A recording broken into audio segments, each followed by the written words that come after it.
भगवान शिव को अत्यधिक शक्तिशाली और सर्वव्यापी माना जाता है।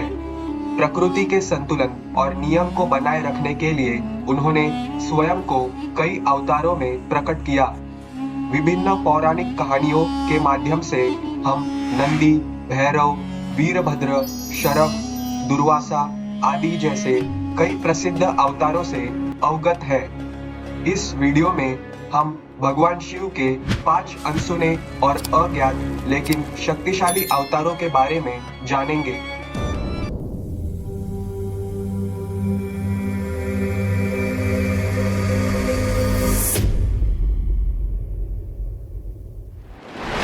पहला, सधोजात। भगवान शिव का पहला अवतार सधोजात था। उनका शरीर भगवान ब्रह्मा पर आधारित था। भगवान शिव ने यह अवतार तब लिया जब ब्रह्मा गहरे ध्यान में थे। उन्हें देखकर भगवान ब्रह्मा ने इस अवतार को सधोजात नाम दिया और उनकी स्तुति की। सफेद रंग में भगवान का सधोजात अवतार पश्चिम की ओर देखते हुए सृजन की प्रक्रिया शुरू करने के लिए भगवान ब्रह्मा को आशीर्वाद देने के लिए था और प्रासंगिकता का आह्वान है। जैसे जैसे समय आगे बढ़ा, सधोजात के शरीर से उनके 4 शिष्य प्रकट हुए। उनके नाम सुनंद, नंदन, विश्वनंदन और उपनंदन रखे गए। दूसरा, वामदेव। यह वामदेव अवतार भगवान शिव के 5 मूल्य अवतारों में से एक है। वामदेव शिव का एक रूप है जहां वे संरक्षक और उपचारक हैं। शिव पुराण इंगित करता है कि शिव के इस रूप से विराज, विवाह, विशोक और विश्व भवन प्रकट हुए, जो ब्रह्मा की रचनाओं के उपचारकर्ता और संरक्षक हैं। ब्रह्मा ने वामदेवों की रचना की। जब उन्होंने देखा कि उनके द्वारा बनाए गए मानसपुत्र 10 ऋषि सृजन पर ध्यान केंद्रित नहीं करते हैं और इसके बजाय ध्यान और तप पर ध्यान केंद्रित करते हैं, वामदेव रुद्र ने बिजली, वज्र, बादल, इंद्रधनुष, विभिन्न प्रकार की औषधियां बनाई जो सभी अमर है।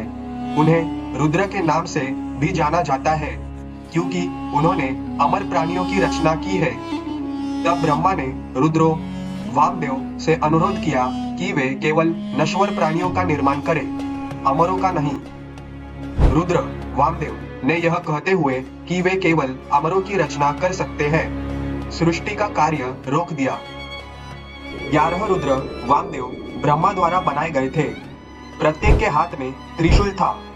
11 वामदेव रुद्र हैं अजय कपाद, अहिर्बुधान्य, विरूकाक्ष, रैवत, हारा, बहुरूप, त्रयंबक, सवित्र, जयंत, पिनाकी और अपराजिता। रुद्र नाम का लाक्षणिक अर्थ है अमर।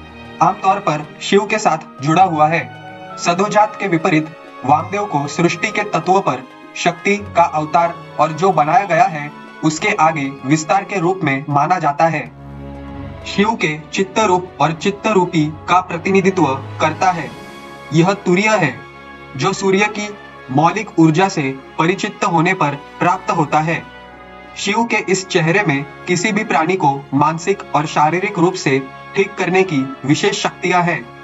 पारलिंग का प्रतिनिधित्व करता है। 2 अरब मंत्र शिव के इस चेहरे का वर्णन करने का प्रयास कर रहे हैं। रक्त लाल रंग का यह बेजोड़ बल का प्रतिनिधित्व करता है जो ब्रह्मांड के सभी तत्वों को बदलने में सक्षम है। तेजस तत्व का उत्थान करता है। दिशा उत्तर है। प्राण शक्ति की ऊर्जा प्रबल होती है। यह प्रकाश की चमक की अवर्णनीय मात्रा का प्रतिनिधित्व करता है। केवल योग में स्थापित लोग ही इसे अपने भौतिक रूपों में समाहित कर सकते हैं, अन्यथा नश्वर शरीर तुरंत खुद को त्याग देता है, जिसके परिणाम स्वरूप वामदेव के साथ मिलन होता है। निपुण लोग तत्वों के निर्माण की ऊर्जा अपने भीतर समाहित करते हैं। ऋग्वेद संहिता चतुर्थ मंडल वामदेव। तीसरा, तत्पुरुष। पृथ्वी पर 21वें कल्प के दौरान, जिसे पीतवासा के नाम से भी जाना जाता है, भगवान ब्रह्मा ने स्वयं को केवल पीले परिधानों से सजाया था।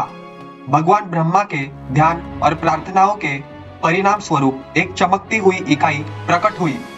यह जानकर कि यह भगवान शिव का अवतार है, भगवान ब्रह्मा ने शिव गायत्री मंत्र का जाप करना शुरू कर दिया।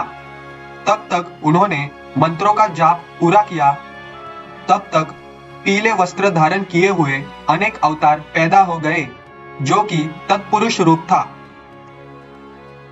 तत्पुरुष भगवान शिव का एक रूप है। संहारक तत्पुरुष रूप मनुष्य के अंदर के सर्वोच्च अस्तित्व का प्रतिनिधित्व करता है, तपस्वियों का प्रतिनिधित्व करता है और पूर्व की ओर मुख करता है।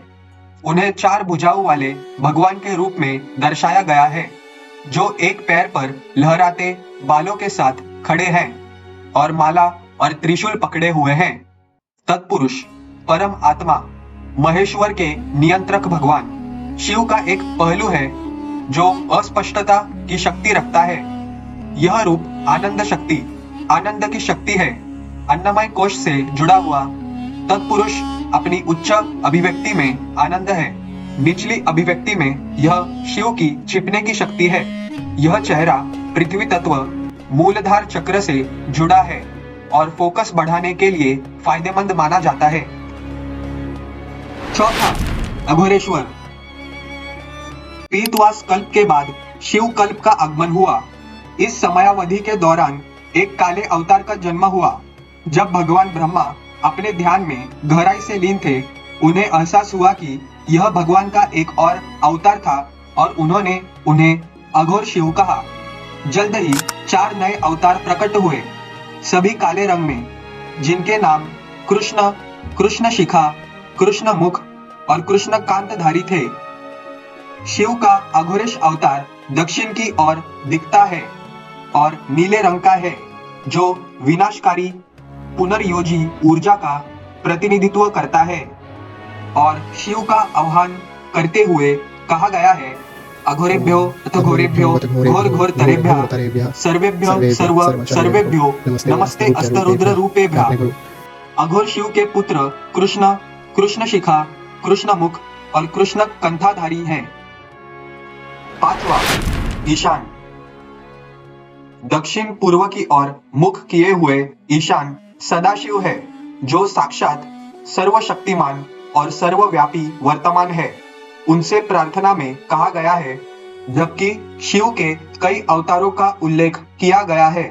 पंचमुखों या शिव के 5 चेहरों में सबसे महत्वपूर्ण परिवर्धन को अष्टमूर्तियों 8 मूर्तियों के रूप में वर्णित किया गया है। श्रव, भव, रुद्र, उग्र, भीम, पशुपति, ईशान, महादेव। भाव, रुद्र और श्रव पृथ्वी, जल, अग्नि, आकाश, आकाश और सूर्य, चंद्रमा और क्षेत्रज्ञ या परमात्मा के 5 तत्वों का प्रतिनिधित्व करते हैं। भगवान शिव श्रव और सर्वज्ञ हैं। वह भाव या दाता और दयालु हैं। यदि आवश्यकता हो तो वह सुधारक या दंड देने वाला रुद्र है। वह पूरे ब्रह्मांड में फैला हुआ है और ब्रह्मांतरा या प्रत्येक प्राणी के अंदर बाहर मौजूद है और इस प्रकार उग्र रूप के रूप में प्रकट होता है, जो हर चेतन या अजीव प्राणी की इच्छा पूरी करता है और सभी प्रकार की कठिनाइयों का नाश करता है। उसे भीम कहा जाता है। जो लोग अपनी इच्छाओं, रिश्तों, सांसारिक संपत्ति की भावनाओं आदि की सांसारिक जंजीरों से खुद को बाहर निकालने में असमर्थ हैं, भगवान पशुपति के रूप में प्रकट होते हैं। वह शिव जो आकाश में सूर्य के सबसे उज्जवल रूप में ध्यान देने योग्य है और हर प्राणी के कार्यों और कष्टों का प्रमाण है, ईशान कहलाता है। चंद्रमा के रूप में प्रकट होकर हर प्राणी को शीतलता और प्रसन्नता प्रदान करने वाले शिव महादेव कहलाते हैं। मान्यवरों, आपने अभी जिन 5 भगवान शिव के रूपों को जाना, उन्हें पंचानन भी कहा जाता है। पंचानन ये 5 सिरों वाले शिव का चित्रण है। आपको बताए गए 5 अवतारों में हर एक रूप किसी न किसी सिर या उनके चेहरे का प्रतिनिधित्व करता है। पंचानन की मूर्तियां या चित्र अपने दृश्य प्रभाव में गहरे हैं, जो देवता की बहुआयामी प्रकृति को दर्शाते हैं। दोस्तों, वीडियो में एंड तक बने रहने के लिए आपका बहुत बहुत शुक्रिया। अगर आपको हमारी वीडियो अच्छी लगी हो तो कृपया कर लाइक, शेयर और सब्सक्राइब कीजिए। आज के वीडियो में बस इतना ही। मिलते हैं हमारी अगली वीडियो में। तब तक के लिए धन्यवाद। जय श्री कृष्णा।